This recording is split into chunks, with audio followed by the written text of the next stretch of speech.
তো hi everyone, তোমাদেরকে আমার নতুন একটি ব্লগে অনেক অনেক অনেক স্বাগত। So this is the second day blog of Kali পুজো। আর এখানে তোমরা হয়তো ভাবছো যে আমি কি পাগলামো করছি। কোনো পাগলামো করছি না, আমার ব্যাকগ্রাউন্ডে গান চলছিল, সেই কারণে আমি অ্যাক্টিং করছিলাম। আর আমি কি অ্যাক্টিং করেছি সেটা আমি নিজেও ভুলে গেছি। তো কিছুক্ষণের মধ্যেই আমি আমার চুল আর ইয়াররিংসগুলো পাল্টে নিই, শুধু আমিই পাল্টাইনি। আর এখানে সবাই রেডি হচ্ছিল, আমি রেডি হয়ে পড়েছি। আর এখানে আমি আর বৌদি ফটো উঠতে এসেছি। তারপর এখানে আমরা সবাই রেডি হয়ে পড়েছি। আর এখানে আমাদের প্রতিমাকে টাটা বাই বাই বলে আমরা অন্য জায়গায় চলে যাই প্রতিমা দেখার জন্য। আর তোমরা তো এই প্যান্ডেলটা দেখে বুঝতেই পারছো এটা কিসের বিষয়ে বলা হয়েছে। তো বাইক চলাকালীন আমি স্পিডের মধ্যে দেখাতে পারিনি ভিডিওতে, আর এই ফটোটা আমি কালকেই উঠিয়েছিলাম, তো তোমাদেরকে দেখি। তো আমরা চলে যাই আমাদের প্রথম প্যান্ডেলে। আর এই প্যান্ডেলের থিম ছিল ওয়া কখর মাধ্যমে।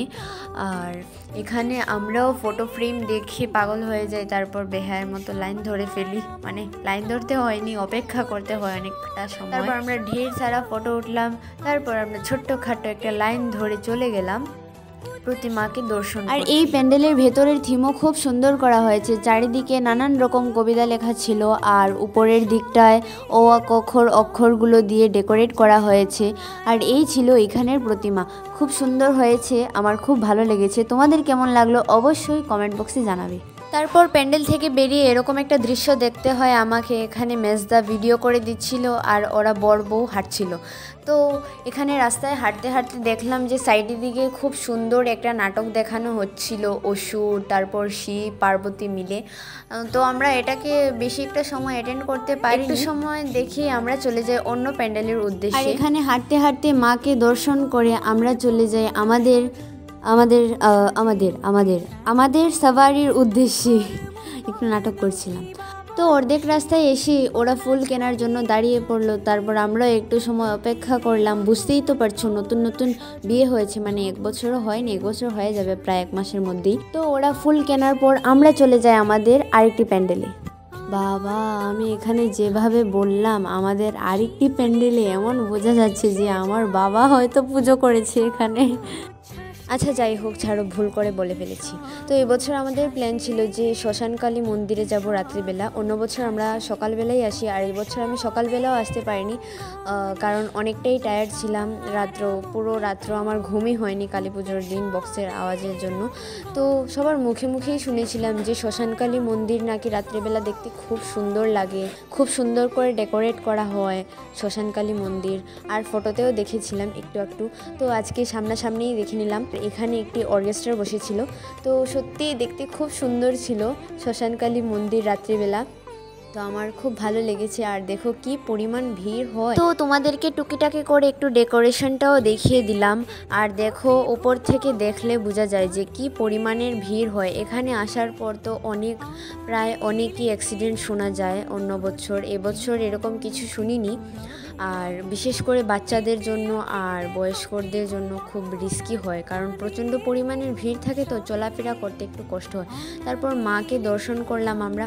মাকে দর্শন করে মন্দিরের ভেতরটাও তোমাদেরকে একটু ঘুরিয়ে টুরিয়ে দেখিয়ে দিলাম। শ্মশানকালী মন্দির থেকে বেরিয়ে আমরা চলে যাই আরেকটি প্যান্ডেলে একটু জায়গা হেঁটে। তো এখানে গিয়ে আমি এখন এডিট করতে গিয়ে বুঝতে পারছি যে হয়তো আমি ভিডিও করিনি, নয়তো ভিডিওটা কিছু দুর্বশতকালীন ভিডিওটা ডিলিট হয়ে গেছে, কারণ আমার ফোনের স্টোরেজ পুরোই ফুল হয়ে গেছে। কারণ ঘরের পুরো ব্লগ এখনও ছাড়া হয়নি, আর আমাদের ঘরের কাজ পুরো কমপ্লিটই হয়ে গেছে। তো সব ব্লগ মিলিয়ে আমার ফোনের স্টোরেজ ফুল হয়ে গেছে। তো কালী পুজোর ব্লগের ভিডিওগুলো আমি বাবার ফোনে ট্রান্সফার করে রাখছিলাম। তো এখন দেখতে পাচ্ছি যে মন্দিরের ভেতরের কোনো ভিডিও নেই। যে প্রতিমাকে পুজো করা হয়েছে ওই প্রতিমার ভিডিও আছে, আর বাইরে যে টুকিটাকি ভিডিওগুলো করেছিলাম ওইগুলো আছে, কিন্তু আমি বুঝতেই পারছি না যে আমি ভিডিও করিনি নাকি কোনো কারণে ভিডিও ডিলিট হয়ে গেছে। তো খুব খারাপ লাগছিল। তারপর ওইখানে আমরা সুন্দর সুস্বাদু ফ্রিতে একটি খাবার পেয়ে যাই, খেতেও খুব দুর্দান্ত ছিল। আর ওইখানের প্যান্ডেলের কথা তোমাদেরকে কি বলবো, কৃষ্ণ রূপে মা কালীকে সাজানো হয়েছিল। আর মাকে দেখতে এতটাই সুন্দর লাগছিল, একদিকে কৃষ্ণ রূপ নিয়েছে আর একদিকে মা কালী, মানে অপরূপ অপরূপ লাগছিল। তো তোমাদেরকে ফটোর মাধ্যমে দেখিয়ে দিলাম, কারণ ভিডিও তো নেই, ফটোই দেখাতে হবে আমাকে। তো এই সুন্দর প্যান্ডেল থেকে বেরিয়ে কাছাকাছি চলে যাই আমরা আরেকটি প্যান্ডেলে। ওই প্যান্ডেলের মাকে দর্শন করে আমরা চলে যাই খনকপুর যাওয়ার উদ্দেশ্যে। আর এই হলো খনকপুরের বড় প্যান্ডেলের বাইরের দিকটা। তো আমরা 50 টাকা টিকিট দিয়ে ঢুকে পড়েছিলাম, কারণ অনেকটা রাত্র হয়ে গেছিলো আর খনকপুর আমাদের এখান থেকে অনেকটা দূরও। তো সেই কারণে টিকিট দিয়ে আমরা তাড়াতাড়ি করে ঢুকে যাই।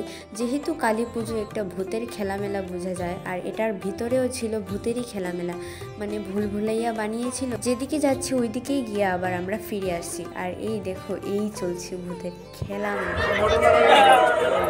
আর এখানের প্রতিমাকেও না ভূতই করে দিয়েছে, কঙ্কালের হাড্ডি টাড্ডি দিয়ে অস্ত্র বানিয়েছে। তারপর ওই প্যান্ডেল থেকে বেরিয়ে আমরা চলে যাই কাছাকাছি আরেকটি প্যান্ডেলে। আর এখানে অনেকটা বড় করে শিব বাবা তৈরি করা হয়েছে, আর গাছপালা দিয়ে এখানের ডেকোরেশনটা করা হয়েছে। আর মাঝখানে একটা বড় এরোপ্লেনও ছিল। তারপর ওই প্যান্ডেলটি থেকে বেরিয়ে আমরা এমন একটি প্যান্ডেলে চলে আসি যেখানে কালিমার বিষয়ে সব কিছু লেখা ছিল। যেমন ধরো কালিমার কোন অংশটা কোথায় পড়েছিল, কোন জায়গায় পড়েছিল, কিভাবে পড়েছিল, সব কিছু লেখা ছিল। আর এখানে প্রত্যেকটা জায়গায় ঘট বসিয়ে বসিয়ে সব কটা জায়গায় পুজোও করা হয়। আর এই ছিল এখানের প্রতিমা। এখানে এসে খুব ভালো লেগেছে, কারণ অনেক কিছু জানতে পারলাম, শিখতে পারলাম। তো আমরা আজকের কালী পুজো শেষ করে চলে এলাম কিছু খাওয়া দাওয়ার জন্য। আর এখানে বৌদি কি ভাবছে জানো? ও ভাবছে হয়তো আমি একা একা ফটো উঠছি, তারপর এখানে এসে পোজ দিচ্ছে, তারপর বলছে যে না তুমি ভিডিও করছো। আর এখানে মেনু দেখা চলছে যে কে কি খাবে কি না। যেহেতু অনেকটা রাত হয়ে গেছে, তো আমাদের ডিনারটা এখানেই শেষ করে যেতে হতো। আর এখানে বর্দা চিন্তায় পড়ে গেছে যে অনেকটা টাকা খরচ হয়ে যাবে। তো যেহেতু অনেকটা সময় অপেক্ষা করতে হবে, তাই জন্য তোমাদেরকে রেস্টুরেন্টেও একটু ঘুরিয়ে দেখিয়ে দিলাম। তারপর আমাদের খাওয়ার চলে আসে, তারপর প্লেট একদম সাফাই করে নিই আমরা সবাই। তারপর আমরা চলে আসি বাড়িতে। তো আজকের ব্লগ না হয় এখানেই শেষ হোক, তোমাদের সঙ্গে দেখা হচ্ছে আমার পরবর্তী ব্লগে। Love you all, take care, tata.